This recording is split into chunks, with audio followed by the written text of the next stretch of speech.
Muito boa tarde, sejam bem-vindos a mais uma sessão do Ciência às 6, um ciclo de palestras de divulgação da ciência do ROMUL, Centro de Ciência Viva da Universidade de Coimbra.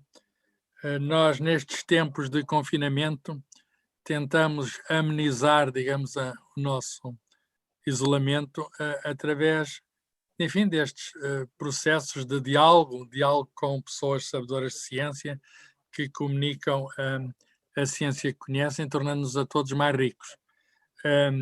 Este ciclo continua, continua no dia 2, Ciência às 6, são 6 horas, costuma ser às terças-feiras, continua no dia 2 com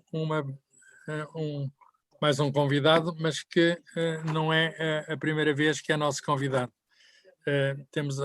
Tenho a honra de voltar a dar as boas-vindas ao Dr. Teixeira Dias, e como já das outras vezes que foi presencialmente, eu já, já resumi o seu largo currículo, eu agora permito-me não repetir.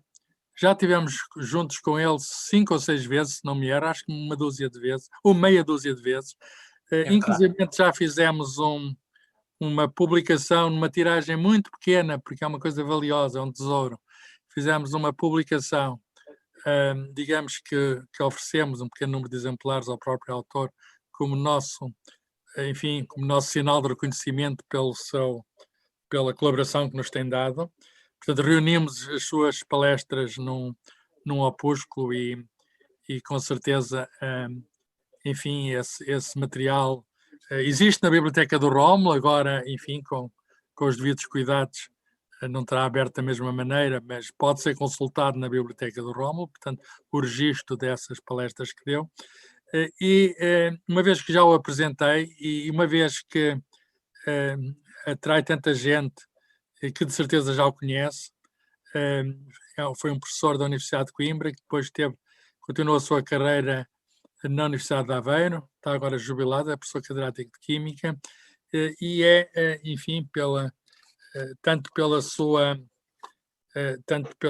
pelas cadeiras em que estiveram milhares de alunos em Coimbra e em Aveiro, como pelos livros que escreveu, uns nacionais e outros mesmo internacionais. Nacionais há vários na Fundação Gulbenkian. É a pessoa que é credor da nossa estima pedagógica, para além, claro, da estima científica que ele soube merecer entre os pares. Ele propôs-nos para a palestra de hoje um tema muito atual, porque todos falamos de baterias, todos usamos baterias e falamos de energias alternativas e fala-se muito da bateria de íon de lítio, ou bateria de lítio, sem que muitos de nós, estou a falar por mim, não conheçam verdadeiramente o que é que está em causa, neste caso, qual é a química do processo. Mas essa bateria, o trabalho ligado a essa bateria, deu recentemente lugar a um prémio Nobel da Química e, portanto, é um assunto de grande relevância, não só para a ciência, como para a tecnologia que está presente nas nossas vidas. As baterias estão por todo lado, nos telemóveis, nos carros elétricos, nas bicicletas elétricas, enfim, quase que não podemos viver sem. É um modo muito, muito, muito contemporâneo da química. A química está por todo lado, mas em particular está presente nas baterias. De modo que eu, sem mais delongas, dou a palavra, até para lhe deixar mais tempo, dou a palavra ao Dr. Teixeira Dias, dizendo-lhe mais uma vez como estamos muito contentes que ele tenha que esteja mais uma vez connosco e que possa partilhar mais uma vez, com o cuidado que ele sempre faz, digamos, o conhecimento que ele tem da química da bateria de lítio, o conhecimento que eu sei que ele preparou sempre com grande, sempre com grande preocupação, preparou para nos transmitir. Portanto, muito obrigado, Dr. Teixeira Dias, que está pela primeira vez, as outras palestras foram presenciais, está pela primeira vez em sua casa, tal como nós estamos, mas estes meios tecnológicos, e tenho aqui uma bateria no meu computador também, permitem que nós, estando separados, estejamos juntos Muito obrigado pela sua presença próxima de nós. Portanto, eu começo por cumprimentar o professor Carlos Filhais, que é fundador e diretor do Rómulo Centro de Ciência Viva da Universidade de Coimbra. Cumprimento também a senhora doutora Maria Manuela Carvalhas Serra e Silva, coordenadora, e agradeço à Maria João Oliveira a monitorização da parte técnica. A todos, boa tarde e muito obrigado pela vossa presença, que muito me honra. Começo então a fazer a apresentação desde já.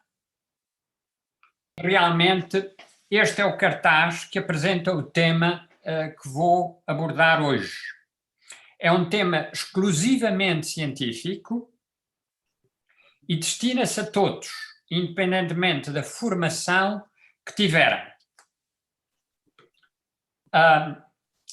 Eu volto ao ano de 2019 pela seguinte razão. Neste ano, a tabela periódica de Mendeleev fez 150 anos.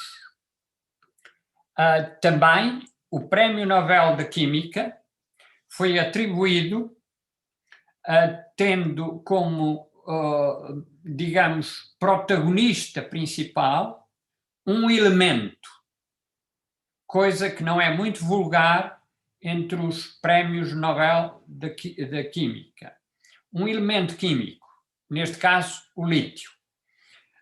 Foram 3 os galardoados com este Prémio Nobel da Química. Em primeiro lugar, o físico do estado sólido John Bannister Goodenough, da Universidade do Texas, na cidade de Austin, nos Estados Unidos. Em segundo lugar, o professor o químico anglo-americano, especialista em ciência de materiais, Michael Stanley Whittingham, da Universidade de Binghamton, no estado de Nova Iorque. E, por último, o eletroquímico japonês Akira Yoshino, diretor da parte de eletroquímica na empresa Asahi Kasei, de Tóquio, Japão, e também professor na Universidade de Meizhou, Nagoya, Japão. Os temas que vou abordar são os seguintes: o lítio, depois a célula eletroquímica, a célula de lítio e, por último, a célula do íon de lítio. Começo desde já pelo lítio e vou apresentar, se me permitem, isto é muito elementar, um extrato, pequeno do quadro periódico, em que se vê, e como é sabido, que os vários elementos são apresentados por ordem do número de prótons do núcleo. Este é o número atómico, mas eu vou tentar evitar termos técnicos para que a minha palestra possa ser entendida por todos. E, portanto, realmente é o número de prótons do núcleo, prótons, cargas positivas no núcleo, que indica qual é a posição do elemento no quadro periódico.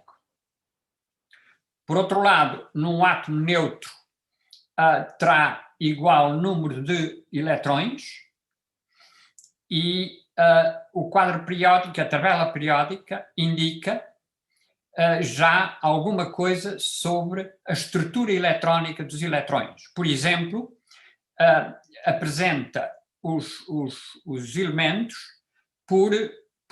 em linhas, e as linhas, chamadas períodos, traduzem camadas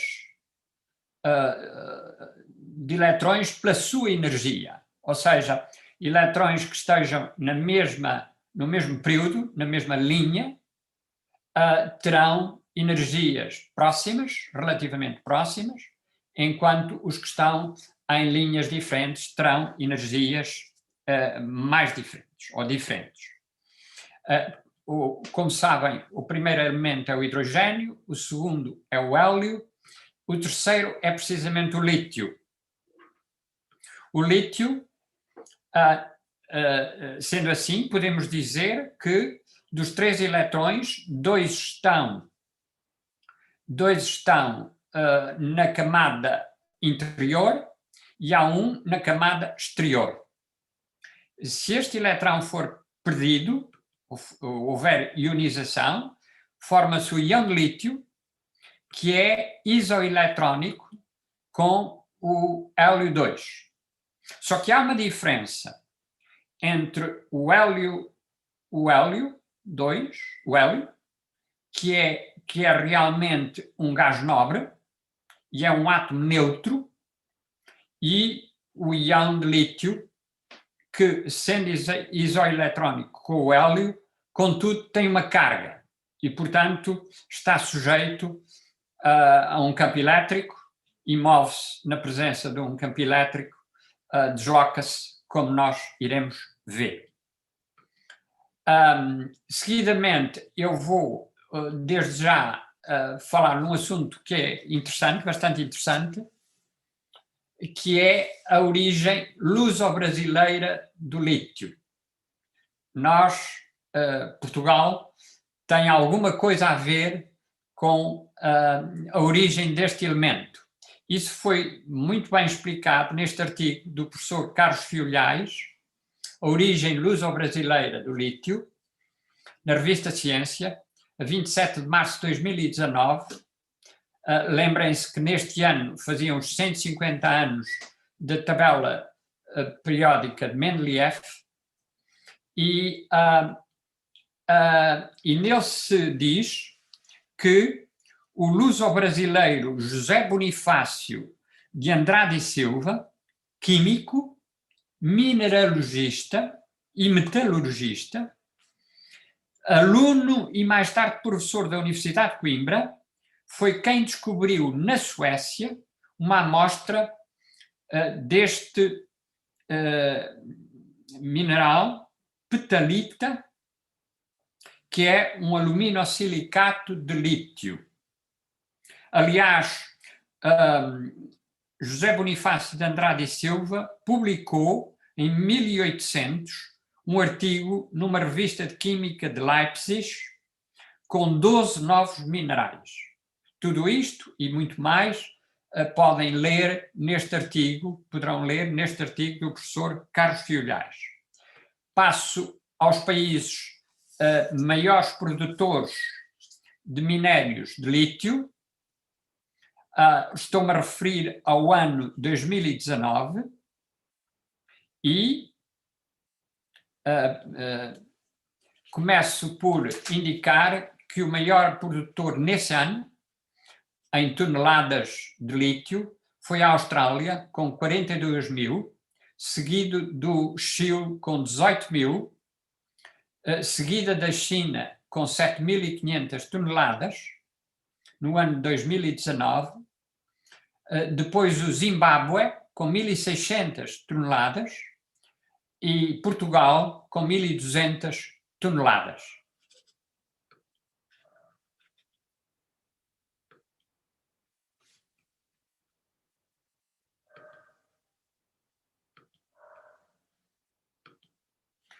Começo então agora por referir a célula eletroquímica, este segundo tema, e neste caso vou apresentar-vos uma experiência muito simples, que é uma experiência em que há uma reação química, em que há transferência de eletrões. Reações de transferência de eletrões são reações muito frequentes nos seres vivos, no nosso corpo. São, de facto, a maioria das reações são reações de transferência de eletrões. E são estas reações que também estão na base do funcionamento de baterias, de células eletroquímicas e de baterias, como irão ver. Mas eu vou aqui apresentar uma experiência muito simples que se pode realizar em laboratório.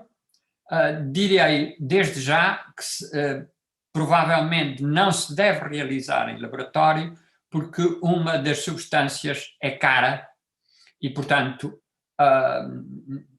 poderá ser utilizada uma alternativa a esta experiência. Mas a experiência que eu refiro é esta. Tem aqui um fio de cobre, e tem uma solução aquosa de nitrato de prata. O nitrato de prata é um sólido branco, constituído por íons nitrato, que têm uma carga negativa, e íons de prata, que têm uma carga positiva. Esse sólido branco é solúvel em água e dá uma solução incolor. Agora, se nós mergulharmos o fio de cobre nesta solução, iremos reparar, logo ao fim de uns segundos, o aparecimento de uma cor azul que vai progressivamente tornando-se mais profunda. Cor azul essa que, pelas substâncias que aqui estão envolvidas, só pode ser devida ao íon de cobre em meio aquoso. Portanto, o íon de cobre com duas cargas positivas. Isto significa que o fio de cobre passou para a solução um íon de cobre e, como disse, essa cor azul vai se acentuando. Se passado mais outro minuto retirarmos o fio de cobre, vemos que ele está coberto de uma espécie de lama que são agregados ou cachos de átomos de prata. Não é prata metálica, mas são cachos ou agregados de prata. Pois bem, vamos traduzir estas observações em equações. A primeira será esta, em que o átomo de cobre cede um íon de cobre e liberta 2 eletrões. Só que estes eletrões não são estáveis em meio aquoso e, por isso, eles vão ser transferidos para 2 íons de prata, não se esqueçam, relativo ao nitrato de prata que existe em solução, 2 íons de prata, e formam-se 2 átomos de prata. São estes átomos de prata que se depositam sobre o fio de cobre. A primeira reação, ou semi-reação, esta primeira semi-reação, como há um aumento da carga do cobre, designa-se por oxidação. Enquanto a segunda reação, em que há uma diminuição da carga da prata, designa-se por redução. Nós podemos obter com estes eletrões que são transferidos, como disse, não são estáveis em solução aquosa, e portanto são transferidos entre átomos e íons, como está aqui indicado, podemos fazer o seguinte: reencaminhar estes eletrões para um circuito exterior e, desse modo, com mais algumas alterações, produzir um circuito elétrico e uma corrente, e termos uma pequena corrente elétrica. Pois bem, como é que isso se faz? Por um lado, teremos que, num determinado recipiente, ter uma placa de cobre mergulhada em nitrato de cobre e, portanto, estando presente íon de cobre 2+. Por outro lado, noutro recipiente, teremos prata em um fio prata, mergulhada numa solução de nitrato de prata e, portanto, com íons de prata. Estas podemos ligar, estabelecer o contacto entre estas duas soluções através da chamada ponte salina, que é um tubo em U cheio de um eletrólito, de uma substância com íons positivos e negativos, como esta, nitrato de potássio. Se enchermos bem o tubo, de modo a não deixarmos nenhuma bolha de ar, e se pusermos uns rolhões de algodão nas extremidades, podemos inverter esse tubo sobre as soluções e, deste modo, estabelecemos o contacto entre as soluções, que permite o transporte de íons de umas para outras. Mas temos que fechar o circuito para termos um circuito elétrico. E, desse modo, temos que ligar a placa de cobre à prata, introduzimos um voltímetro, aqui neste caso, e o que sucede é o seguinte, é que o cobre começa a desgastar-se e a dar íons de cobre, como nós já tínhamos visto na experiência anterior, e por sua vez, os íons de prata, que dão origem a átomos de prata, começam a depositar-se na placa de prata. Ora bem, interessa utilizar termos um pouco mais corretos para designarmos, em vez da placa de cobre, placa de prata, e nessa altura, qualquer destas placas são, digamos assim, caminhos para a corrente elétrica, ou para eletrões. E podemos ver isso, se formos à palavra elétrodo, sabemos que o elemento de composição ódos, do grego, significa caminho. Outra palavra que vamos utilizar é ânodo.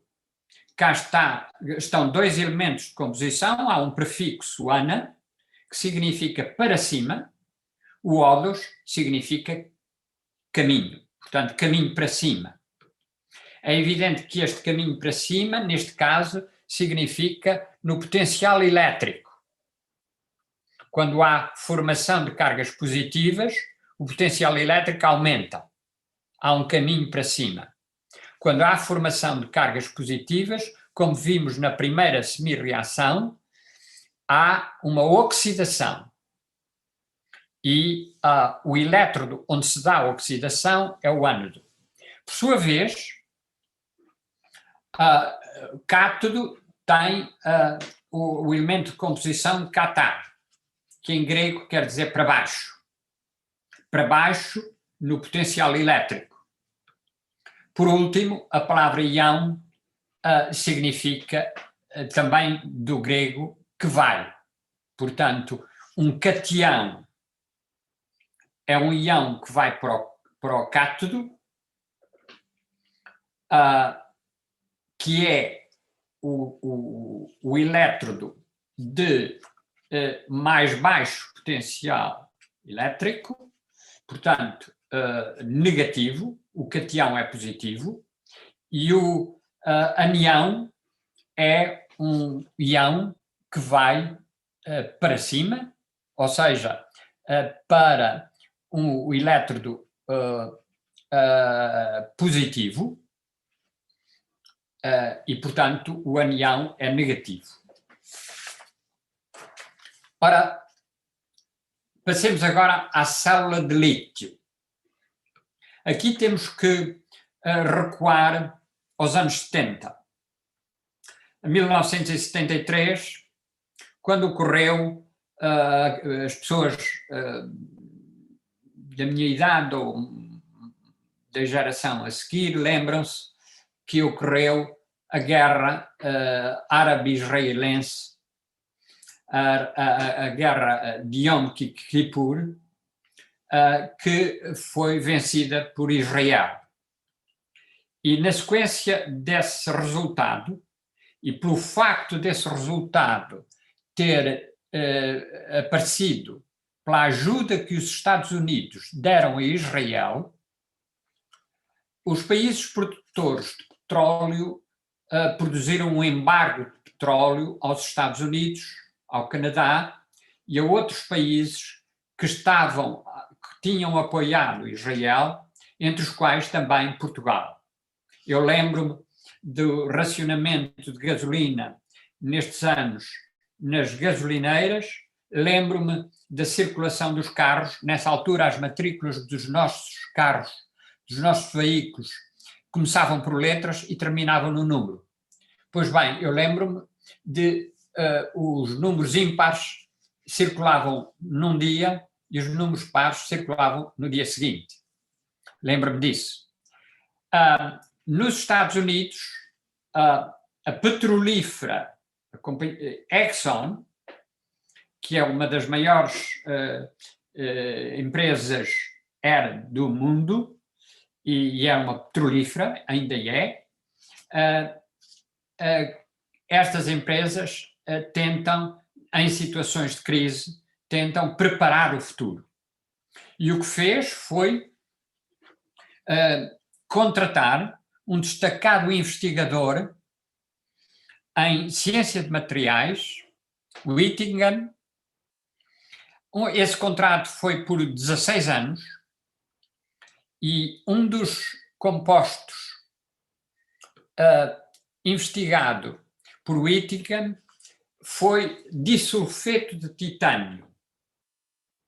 Eu vou tirar o prefixo di só para tornar a palavra mais simples e para não estar com grandes pormenores. O sulfeto de titânio, como estão a ver aqui neste esquema, é formado por camadas.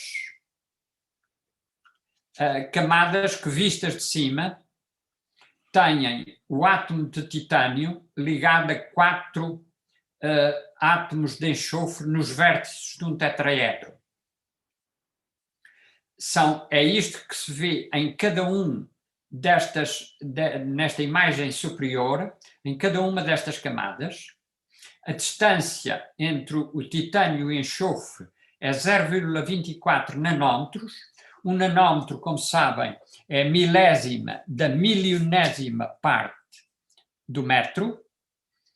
E a distância entre as camadas é superior ao comprimento da ligação titânio-enxofre. E é, de facto, mais do dobro. Isto significa que a interação entre as camadas é uma interação mais fraca do que, naturalmente, as ligações químicas que existem em cada camada. Significa também que as camadas podem deslizar umas sobre as outras, conferindo a este material propriedades lubrificantes. Pois bem, Whittingham começou por fazer uma experiência. Eu aqui tenho que fazer uma observação.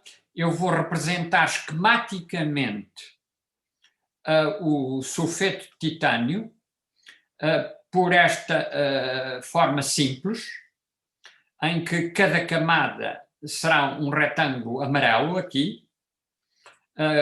Não vou indicar as ligações, vou indicar que cada camada tem átomos de enxofre e de titânio, e à frente do titânio indico aquilo que é a carga nominal do átomo. Portanto, não é uma carga real, uma carga nominal. Pois bem, em química designa-se isto por número de oxidação do titânio. Mas eu queria evitar os termos técnicos e portanto, diria que esta carga nominal é aproximadamente a carga que o átomo tem no sulfeto de titânio. O Whittingham, como fez a experiência de introduzir, intercalar átomos de lítio, que estão a ver, entre as camadas, e verificou que rapidamente os átomos de lítio, como era de esperar, se ionizam, portanto libertam eletrões. Esses eletrões vão reduzir a carga nominal, número de oxidação, do titânio, de 4 para 3, como está aqui. E depois fez uma experiência crucial, que é esta: considerar, por um lado, sulfeto de titânio e lítio como elétrodo, no outro elétrodo considerar sulfeto de titânio, neste caso titânio com a carga nominal 4. Aqui não se utilizou uma ponte salina, naturalmente. Há aqui um separador, que é uma membrana permeável, porosa, e que está embebida num líquido que é um eletrólito, ou seja, tem íons positivos e íons negativos, em que os íons positivos são átomos de lítio. Pois bem, se aplicar uma tensão exterior, verifica-se o seguinte: verifica-se que a circulação dos eletrões, naturalmente, está aqui indicada pela seta a cor vermelha, no sentido contrário dos ponteiros do relógio, e isso faz com que, na realidade, à esquerda, o elétrodo à esquerda, o titânio passe a titânio 4 e o elétrodo à direita passe a titânio 3. Mas sucede outra coisa, é que os íons de lítio difundem através do eletrólito que está no separador, difundem do elétrodo à esquerda para o elétrodo à direita. É evidente que esta ilustração que eu aqui estou a fazer é esquemática, e é esquemática em 2 pontos principais, além do resto, naturalmente, 2 pontos que eu ia salientar. Primeiro, a transferência de íons de lítio para o elétrodo da direita é simultânea com a redução da carga do titânio de 4 para 3. Por outro lado, os íons de lítio que estão no elétrodo à direita não são necessariamente aqueles mesmos que estavam no elétrodo à esquerda. Poderão ser outros, serão outros, que estavam no eletrólito e que passaram do eletrólito para realmente para o elétrodo à direita. Temos aqui que a circulação de carga positiva, portanto, é no sentido contrário dos ponteiros do relógio, e temos sulfeto de titânio 4 à esquerda, sulfeto de titânio 3 e lítio à direita. Aqui, esta experiência mostrou uma coisa a Whittingham, é que ele poderia utilizar o sulfeto de titânio 3 e lítio como elétrodo para formar uma célula eletroquímica em que o ânodo fosse... Espera aí. Em que o ânodo... Eu peço para desligar os microfones, estamos a gravar, hein? Peço para desligar os microfones. Em que o ânodo fosse o lítio. Mas antes disso, eu gostava de vos apresentar um modelo muito simples de metal, que é um modelo que apenas serve para este fim que eu vou apresentar. É um modelo muito simples de metal, e para vos dizer que o metal pode ser visto, como um conjunto de íons positivos num mar de eletrões. Eletrões que estão a vermelho. Num mar de eletrões e que estão deslocalizados, que têm movimentos. Isto é um metal. Se eu aplicar uma diferença de potencial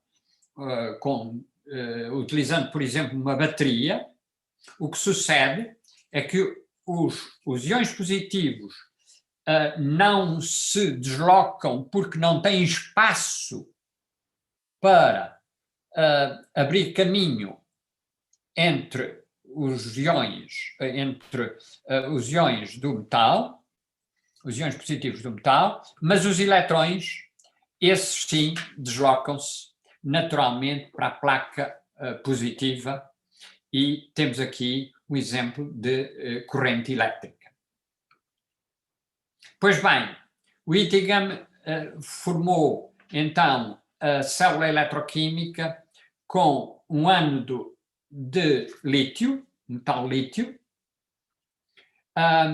e o cátodo sulfeto de titânio 4. Já vimos que o separador tem o eletrólito. Eu introduzi aqui este símbolo, este zigue-zague, indica uma resistência. Isto pode ser, por exemplo, uma lâmpada de filamento. Uma lâmpada de filamento, daquelas antigas. Pois bem, o filamento é muito fino, oferece grande resistência à passagem da corrente elétrica, e essa resistência, daí desenvolve-se calor, o filamento torna-se incandescente e ilumina. Neste caso, vou representar apenas por uma resistência. É evidente que a resistência é necessária, senão, de outra maneira, a bateria ou a célula, peço desculpa, a célula do metal lítio descarregaria imediatamente. Cá está a circulação dos eletrões e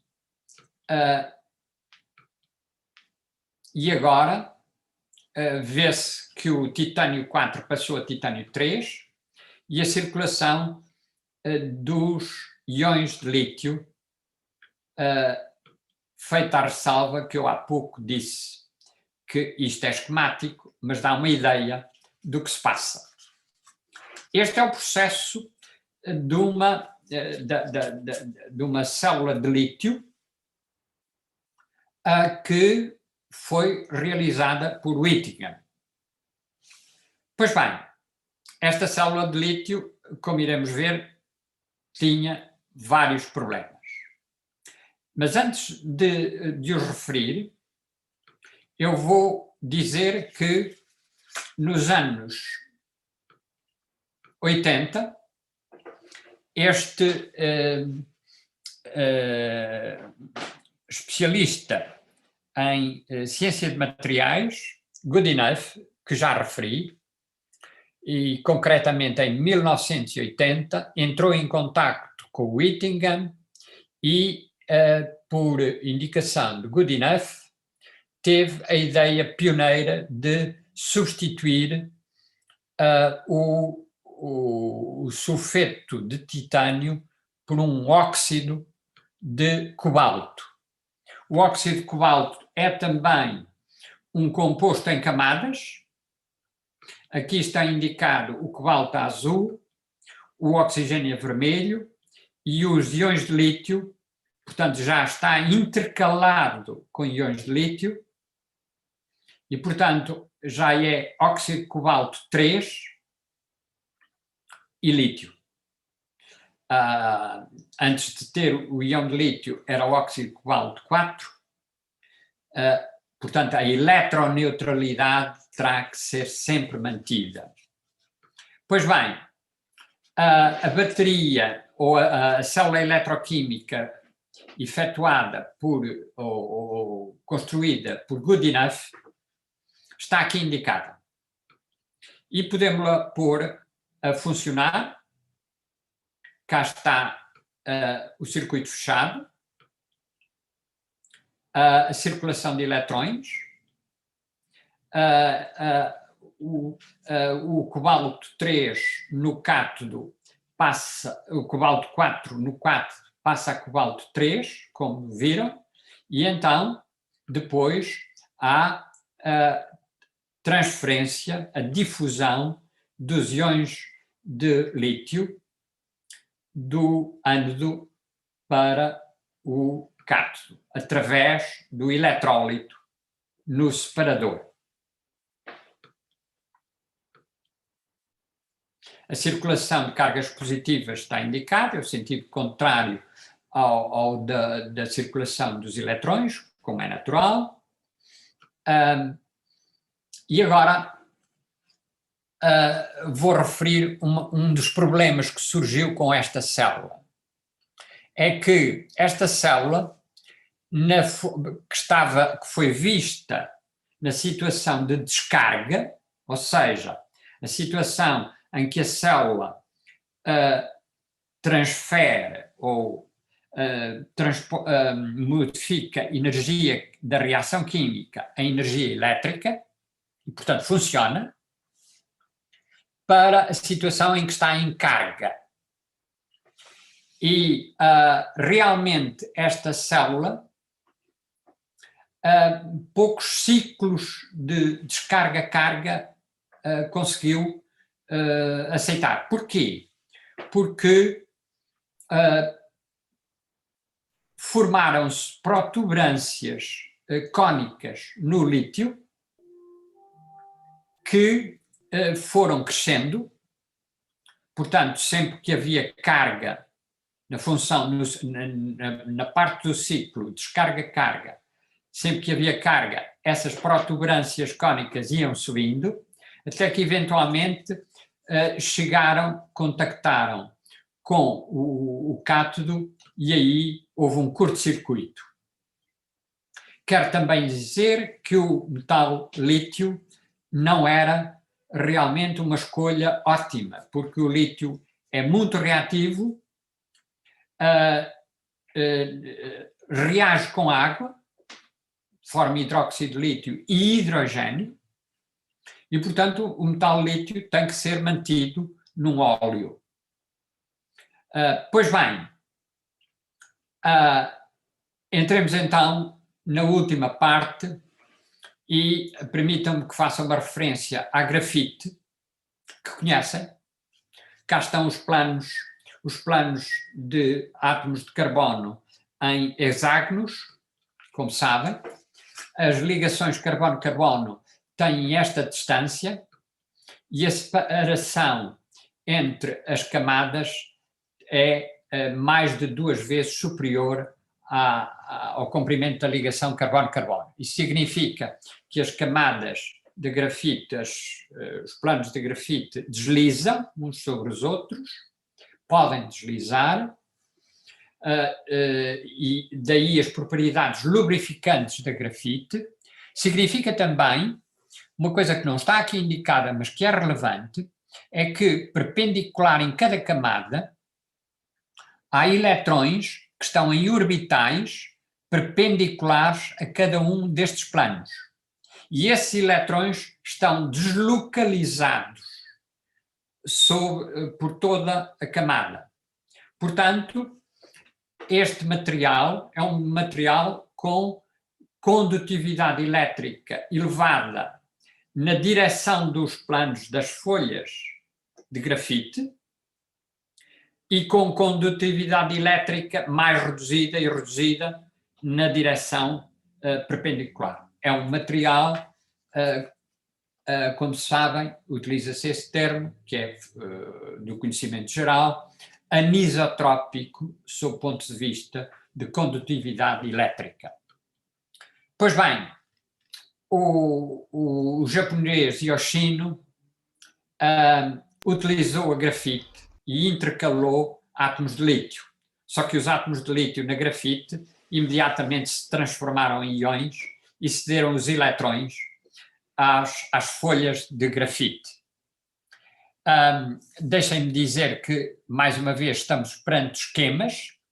Estes sinais negativos correspondem a eletrões, mas eletrões que não estão fixos, como aqui se indica, estão deslocalizados por cada uma destas camadas. Com essa observação, vamos agora ver como é que funciona em descarga esta célula eletroquímica. O que sucede é que realmente houve formação de íons positivos no elétrodo à esquerda, portanto o elétrodo à esquerda houve oxidação, é o ânodo, e estes eletrões que circulam para o cátodo no circuito exterior e fazem com que fazem reduzir a carga nominal, o número de oxidação, digamos, do cobalto de 4 para 3. Simultaneamente, os íons de lítio difundem através do eletrólito. A ressalva que já fiz é que isto é um esquema, os íons que estão no cátodo realmente não são necessariamente os mesmos que estavam na grafite, mas são alguns dos que estão no eletrólito, no separador. Pois bem, está aqui a descarga, em carga, na situação de carga, o que temos que fazer é aplicar uma tensão exterior, com polo positivo, polo negativo, uma tensão exterior, superior à tensão da própria célula e em oposição a ela. Deste modo, a circulação dos eletrões dá-se neste sentido, e então estão a ver que os íons de lítio difundem desta maneira, esquematicamente falando, como referi. Portanto, temos aqui a descarga e a carga de uma célula de íon de lítio.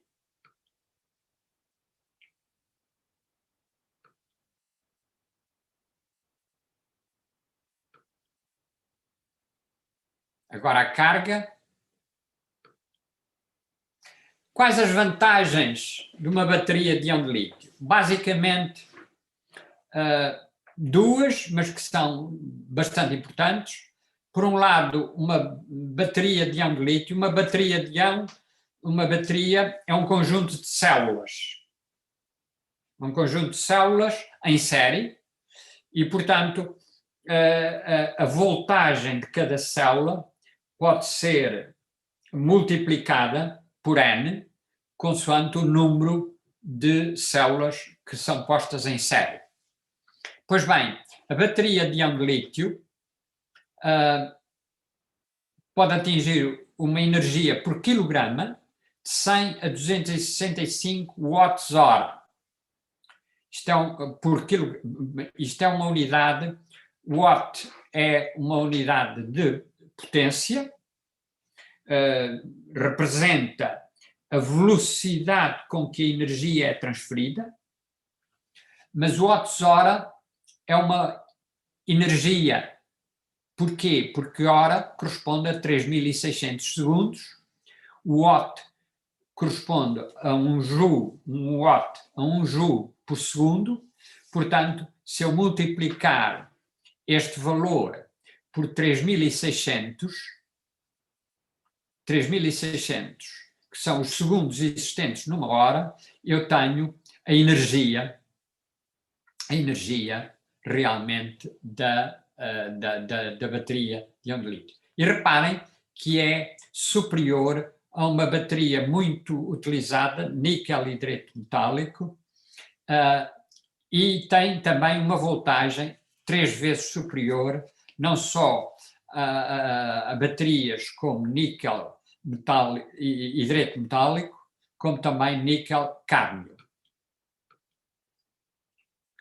Em 28, alguns de vós estarão lembrados, em 28 de setembro de 2016, no sul da Austrália, houve um enorme apagão. Eram 15 horas e 30 minutos e numa região relativamente extensa do sul da Austrália, houve descargas elétricas com uma densidade enorme. Em cerca de 1 hora ou menos de 1 hora, chegaram a atingir 80 mil descargas elétricas. A partir das nuvens e, portanto, e para o sol. Essas descargas elétricas destruíram cabos de alta tensão, portanto, linhas de alta tensão, destruíram estações eólicas e, concretamente, destruíram uma estação eólica em Ormsdale, que está aqui indicada no mapa. Pois bem, o governo australiano começou logo a pensar em prevenir situações desse género e abriu um concurso internacional para o fornecimento de uma rede elétrica de baterias de íon de lítio que armazenasse a energia elétrica produzida por estações eólicas. Esse concurso foi ganho por uma firma Tesla, americana, produtora de veículos automóveis elétricos e que tem o carro de 4 portas mais veloz do mundo, porque atinge 100 metros em 2,7 segundos. E tem 4 portas. É um sedã. Pois bem, essa estação eólica de Ormsdale foi apetrechada com esta rede elétrica de baterias de íon de lítio que armazenam a energia elétrica produzida e que têm uma potência de 100 megawatts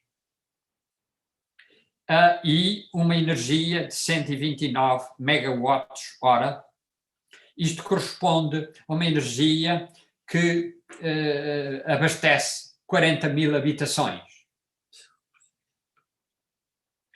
Passo a seguir a um assunto que me dá muito gosto referir, que é na Faculdade de Engenharia da Universidade do Porto, a professora no Departamento de Engenharia Física, a professora Maria Helena Braga, tem-se dedicado já há bastantes anos ao desenvolvimento de baterias recarregáveis, seguras e com um elevado número de ciclos de descarga-carga.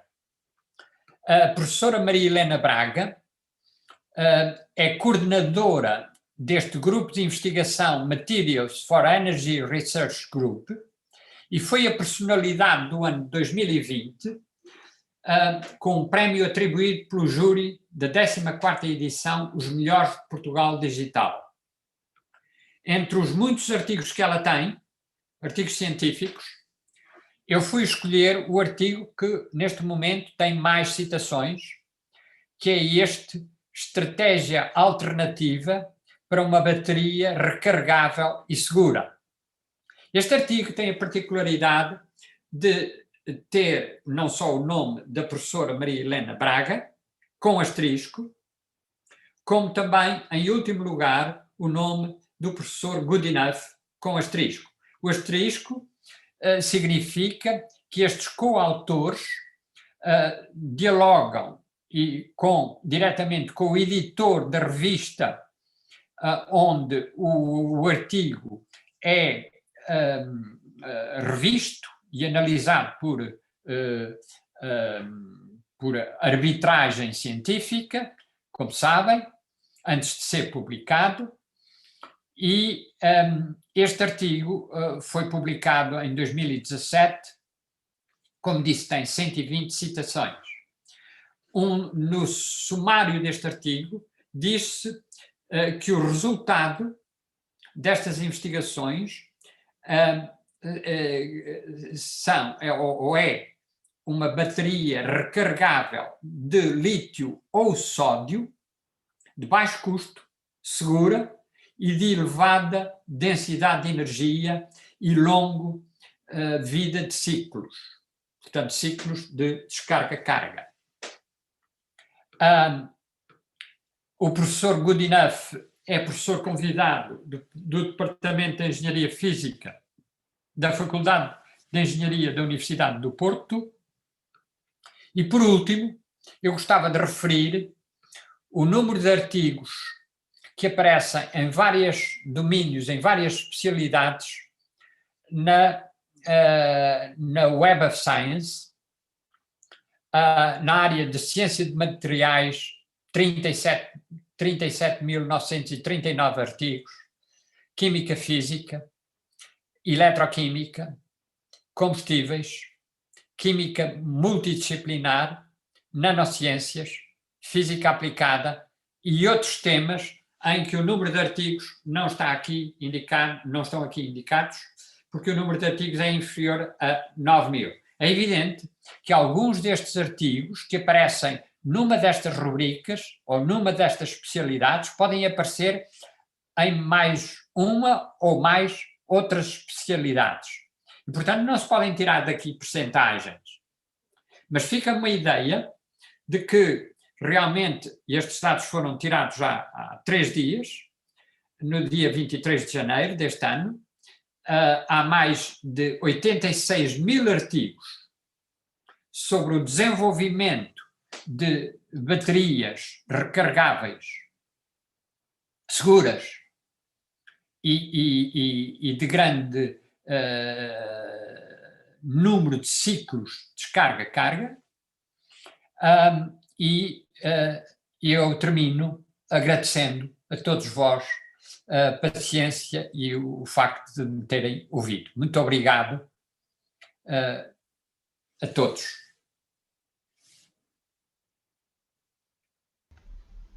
Ora, muitíssimo obrigada, professor Teixeira Dias, por mais uma brilhantíssima explicação. As coisas que o professor sabe. E eu agora queria perguntar se havia alguém que tivesse alguma questão que quisesse para o professor Teixeira Dias, que ele terá imenso gosto em responder. Muito bem, Fernando Oliveira. Fernando Oliveira, faz favor, o som. Muito boa tarde. Muito obrigado pela sua apresentação, professor. Muito interessante. Aquilo que eu gostava de perguntar é o seguinte: o que é que se faz quando estas baterias atingem o seu tempo de vida útil? Tem alguma ideia? Pode comentar? Posso dizer pouco, mas na realidade são utilizadas métodos químicos para recuperar o lítio e já há na literatura já há de facto esses métodos que eu não estou em condições de poder dizer em pormenor, mas já há essa experiência que está a ser desenvolvida também porque realmente é fundamental. É fundamental, como disse. De facto, daqui a 10 anos é provável que em muitos países na Europa e nos Estados Unidos a maior parte dos carros sejam elétricos e utilizem estas baterias e, portanto, ao fim de 10 anos podemos ter realmente estar inundados em baterias de íon de lítio. Mas há firmas e uma delas é a Tesla, que tem departamentos de investigação e que estão já a fazer esses estudos no sentido de recuperar o lítio quimicamente. As reações e as matérias-primas não as vou referir porque desde já não teria interesse a este nível e eu também não seria a pessoa aconselhável para o fazer, mas esse problema, muito obrigado por o ter posto, é um problema realmente real, que está a ser antecipado e que será, espero, vá sendo resolvido. Professor Teixeira Dias, muito obrigada. Sou Ana Xavier, da Universidade de Aveiro, e queria também agradecer esta exposição tão clara, eu que sou um bocadinho leiga nestas matérias. Muito obrigado, Ana. Um prazer em ouvi-la. Já que falou que daqui a uns 10 anos teremos a maior parte dos carros, se calhar com baterias de lítio e elétricos, eu gostaria de saber como é que vamos ter centrais elétricas em todas as cidades para poder carregar estas baterias? Não haverá, teremos que ter tanta potência para poder carregar estas baterias ao fim do dia, durante a noite? Se agora tivéssemos muitos carros destes, de repente as nossas redes elétricas iam abaixo, não é? Como é que perspectiva isso, professor? Bem, esse problema também está a ser considerado e em dois aspectos. Em primeiro lugar, a autonomia destas baterias tem sido desenvolvida, de tal modo que já é possível, e há inclusivamente publicidade na televisão que se vê em que a autonomia dos veículos elétricos, veículos com elétricos realmente, atinge 400, 500 quilómetros. Já se está nesse nível. É evidente que a sociedade vai ser outra, completamente. Eu chamo a atenção de que este problema, que é um problema real, agradeço pelo facto de o ter posto, é um problema que depende fundamentalmente das universidades e das escolas e das universidades. Porquê? Porque terão que ter a capacidade de ver que os alunos que têm à frente vão ter um futuro diferente. E nós não podemos fazer aquilo que temos feito. Nós temos que ter exigência e ambição. Essa exigência não pode ser uma exigência exagerada, de tal modo que o aluno fique para trás. O professor tem que ter a capacidade de sempre exigir mais alguma coisa ao aluno, mas de modo que o aluno o possa acompanhar gradualmente. Mas realmente, esses como outros problemas, repare que nós estamos num mundo globalizado, portanto, em que não há aqui, no mundo globalizado, e isso vai provocar, e está a provocar, uma competição e uma concorrência muito elevada no sentido de superar esses níveis. Por exemplo, a Tesla, que eu há pouco referi,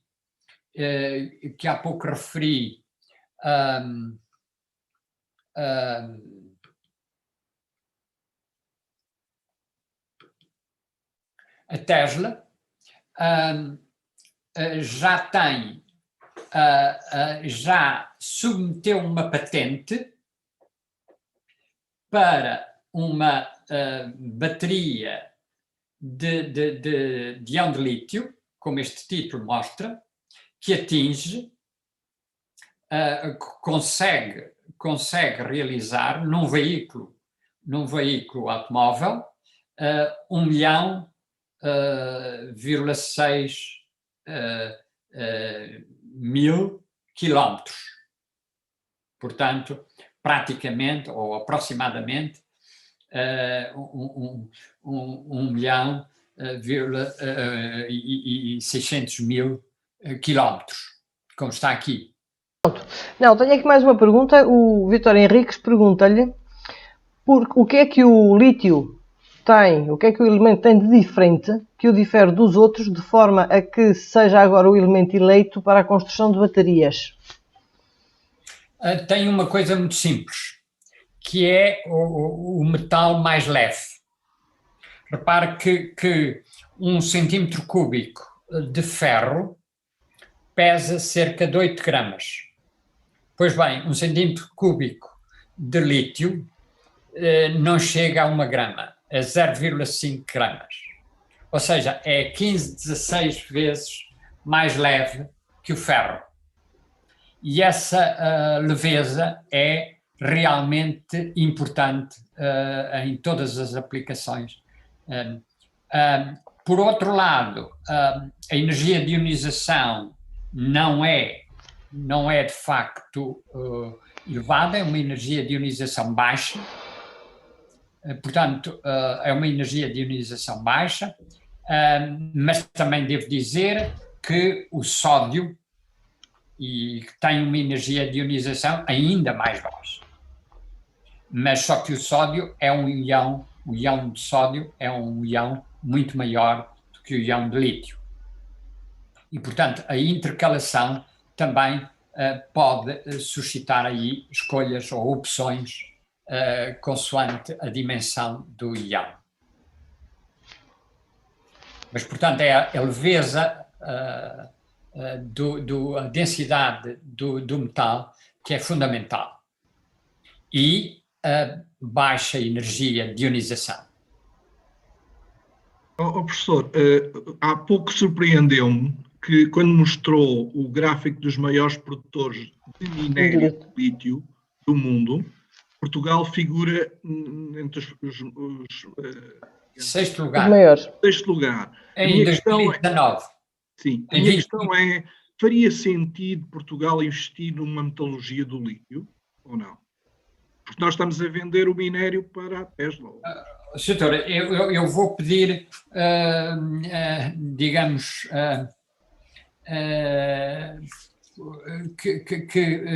porque essa questão é uma questão realmente muito pertinente, é muito importante, mas é uma questão que envolve questões políticas, como pode compreender.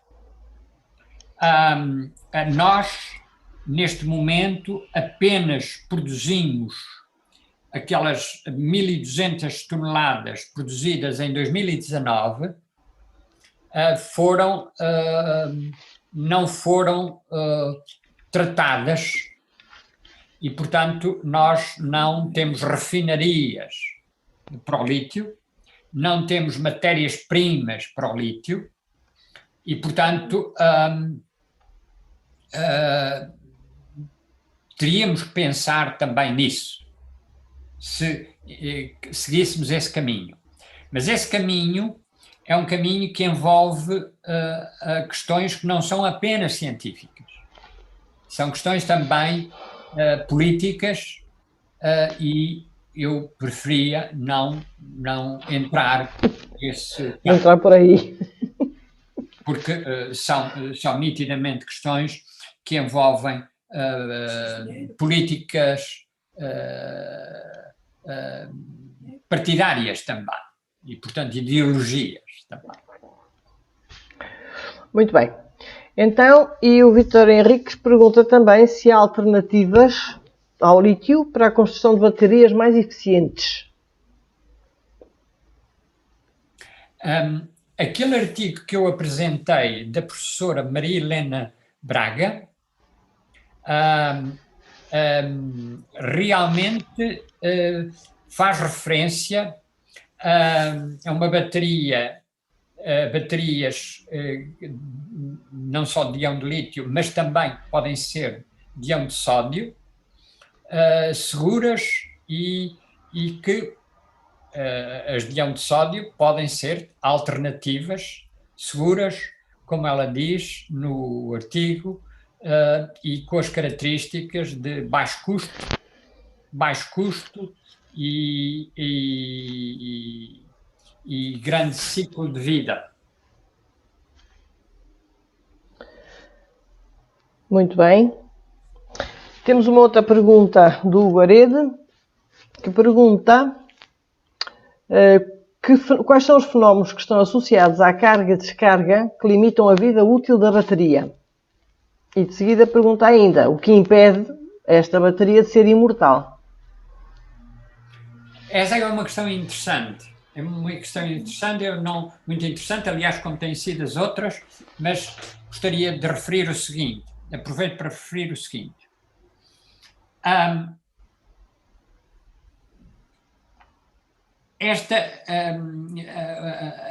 ideia que apresentei e realmente o que transparece logo de imediato quando se fala na célula de íon de lítio que apresentei é a de ser uma célula reversível. A palavra reversível, na linguagem vulgar, sabemos muito bem o que significa, que o processo pode dar-se num sentido ou no sentido inverso, no sentido da descarga ou no sentido da carga, neste caso. Mas, na realidade,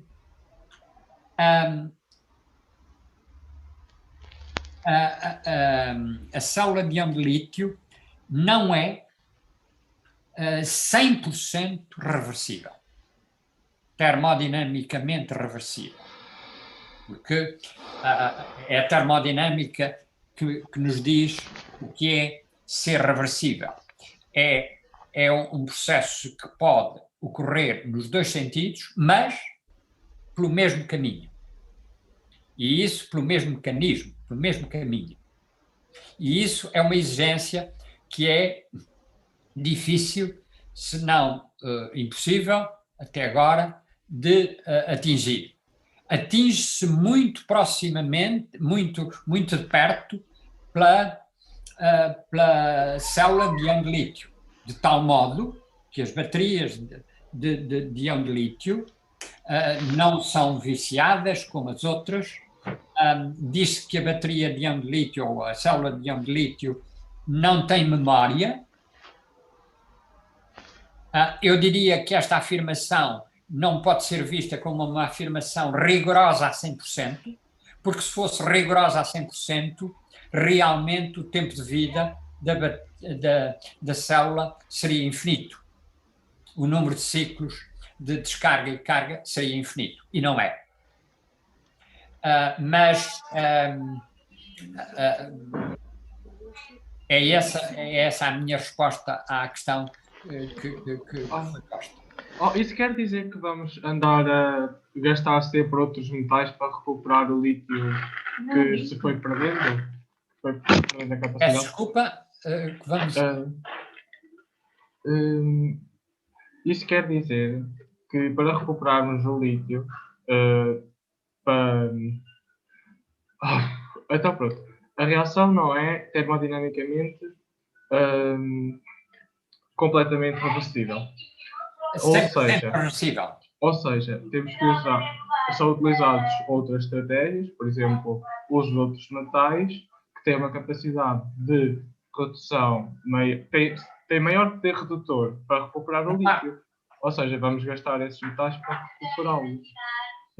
O problema é o seguinte: eu apresentei-vos uma situação que é uma situação relativamente ideal, até porque foi através de esquemas, para focar nos assuntos essenciais e parece simples que realmente que os íons de lítio possam intercalar tanto o ânodo como o cátodo, tendo ambos a estrutura em camadas ou a estrutura que se apresentou para grafite. Bem, a realidade é que muitas baterias utilizam não a grafite, mas coque. E aí têm alvéolos alvéolos que não estão dispostos regularmente portanto, o processo não é tão simples, nem tão linear, nem tão regular como se pode depreender dos esquemas que eu apresentei. Na própria realidade, a realidade também é essa. Por exemplo, os alvéolos do separador com o eletrólito não estão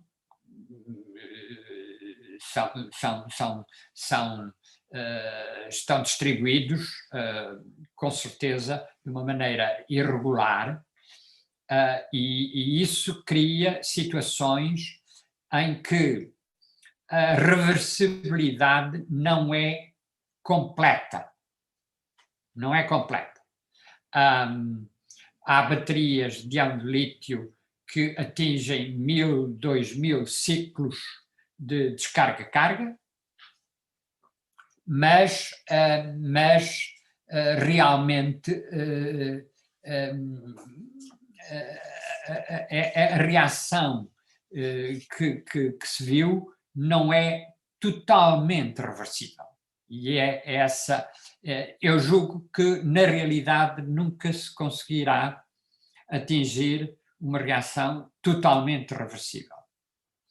Posso-vos mostrar, por exemplo, está aqui a bateria, não sei se estão a ver. Sim, muito bem. Recarregável de íon de lítio polímero.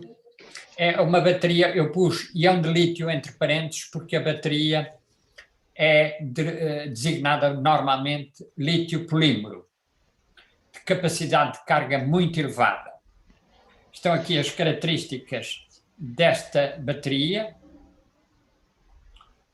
lítio polímero, como disse, é íon de lítio polímero. É uma bateria, tem uma voltagem de 3,7 volts e estão aqui, de facto, as características, a carga, a memória, não, porque o processo é praticamente reversível, número de ciclos, peso levíssimo, mas agora podemos seguir e ver o polímero usado nesta bateria, que é utilizado nos iPhones, observado por microscopia eletrónica à escala de 10 micron. E vêem-se os alvéolos nesse polímero.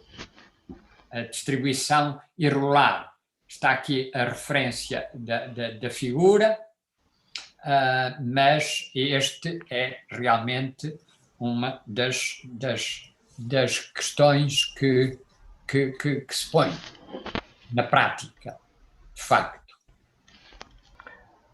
Hugo, satisfeito? Eu tenho mais uma pergunta, mas vou deixar-vos fazer. Está bem. Obrigado. Então, professor Sérgio Lima pergunta o que é que, segundo o professor Teixeira Dias, o que é preciso fazer para aumentar a consciencialização da sociedade portuguesa para a importância do lítio? E depois também há aqui perguntas relativas à poluição do lítio. Se é assim tão poluente, se não... Bem, cá está. São questões que eu gostaria de não referir, porque não tenho digamos, preparação, nem para referir. São questões nitidamente políticas, embora sejam muito pertinentes. Deixe-me dizer que eu gostaria de dar um abraço ao Sérgio Lima, foi meu estudante de doutoramento, está agora num país que não é o nosso. Tenho muito prazer em o ouvir. Recebi o professor e mando-lhe outro desde a Inglaterra, do Reino Unido. Um grande abraço. Obrigado. Meu, mas realmente são questões de natureza política. Eu não gostaria, com o devido respeito, não gostaria de responder a essas questões. O objetivo, professor, foi deixá-lo inconfortável. Bom, O objetivo foi deixá-lo inconfortável. Consegui. Obrigado, professor. Um grande abraço. Meu. Bom, e então o Carlos Borges também pergunta se tem alguma ideia de como será possível resolver o problema que é a carga lenta das baterias. Serão os supercondensadores solução ou algum tipo de combinação bateria-supercondensador? Carga lenta, bem, entra-se num campo que não é o meu, que é fora da química, portanto eu não sou a pessoa indicada para responder, mas devo dizer que a potência que se atinge com as baterias de íon de lítio, como eu mostrei, é uma potência já bastante elevada. E, como disse, até pelo que referi relativamente ao veículo mais veloz ou de maior aceleração, que consegue maior aceleração, que é esse carro da Tesla, de 4 portas, é um sedã, mostra que realmente se está a caminhar no sentido de tornar a potência ainda maior e, portanto, o tempo de resposta mais curto, muito mais curto. Eu julgo que isso é um assunto que está a ser desenvolvido e que está a ser estudado pelos especialistas e que, como se viu nos milhares de artigos que apresentei, certamente muitos deles versarão a esse assunto. Muito bem, e eu agora passo a palavra ao Hugo Arede, que fez a pergunta escrita, mas vai fazer oralmente, que é muito mais simpático.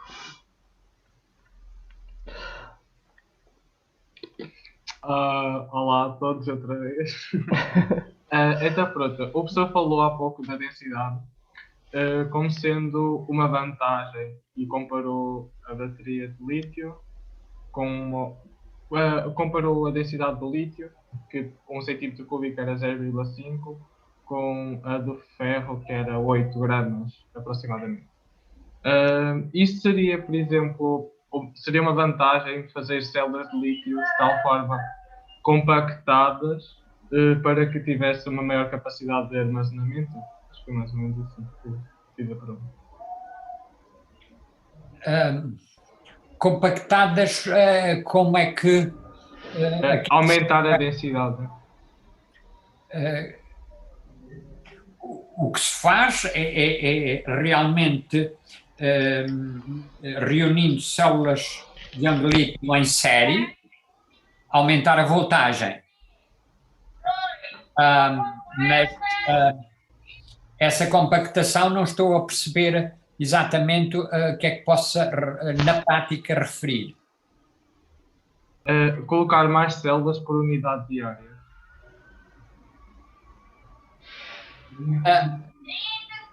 Isso, eu creio que aquele exemplo que dei da rede elétrica de baterias de íon de lítio em Hornsdale, na Austrália, esse exemplo é um exemplo nítido em que isso realmente se consegue. Consegue-se uma rede elétrica que tem uma capacidade de armazenar energia elétrica e depois fornecer essa energia elétrica com uma potência de 100 megawatts, que é uma potência já elevada, bastante elevada. E pronto, eu acho que se mais ninguém tem nenhuma pergunta a fazer, professor, quero-lhe agradecer imenso por mais uma palestra, com a sua característica que já é habitual, de ter uma coisa muitíssimo bem preparada, muitíssimo clara, torna tudo muito fácil. Parece que é tudo muito fácil, quando é dito por si. E pronto, e queria só dizer muito obrigado em nome do Rómulo. Pedir desculpa pelo professor Carlos Filho, acho que entretanto teve que sair, mas pronto, o professor já sabia. Muito obrigado. Foi um prazer, uma vez mais. Muito obrigado. Muito obrigada. Eu agradeço. Boa noite a todos.